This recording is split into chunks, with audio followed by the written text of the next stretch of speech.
Well, before we get into the opioid side of things, I kind of wanted to highlight just like exactly what a knee replacement is. I know everyone understands that you're getting your knee replaced, but I think even patients sometimes when they get the knee replacement, they're like, they did what to my knee? Exactly. Like, what do you mean they did that? I'm like, yeah, well, this is actually what they did. So maybe just describe exactly what a knee replacement is, and then perhaps some of the most common questions that you get with knee replacements. Yeah. So one of the, I think, especially on my patients, when I explain it, the preconceived notion is actually we're chopping and chopping and then sticking a new knee, literally a new knee between the femur bone and the tibia bone. And so everyone's got this huge fear of almost like a big tumor surgery. That's what we do during tumor surgeries. Not that we would replace a knee like that. So really what a knee replacement is, and so first let's back up. We got to know what arthritis is because typically we're doing a knee replacement for arthritis. Hmm. So arthritis is wearing away the cartilage at the end of the bone. So if you think back to Thanksgiving, you snap open the turkey joint, you see that smooth, white, shiny stuff. Imagine I took a fork and started scraping it away. So that's arthritis. And so what a knee replacement is a surgery where we simply trim away that arthritis from the end of the bone and we replace it with a smooth metal and plastic cap that fits on the end of the bone.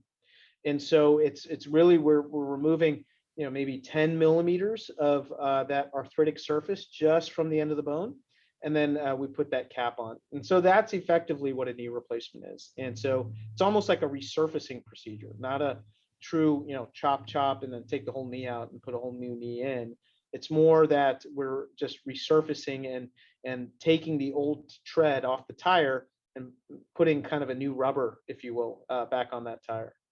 And now, do you need to be completely down to the without the rubber, or down to like the like how bad does your knee have to be in order for you to get a knee replacement? Yeah. So I've you seen want you so we're seeing tread, right? yeah. And so the rubber's gone and we're seeing metal underneath the rubber. And that's when patients come to us for a knee replacement.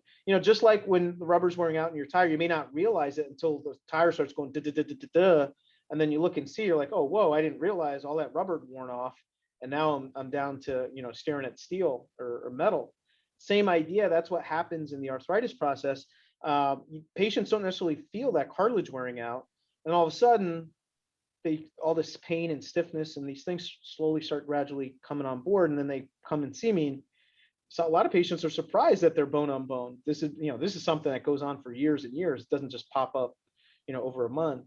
And so it tells you it's just a very slow process, and it just takes time for patients to slowly kind of get to a point where they come in to see us.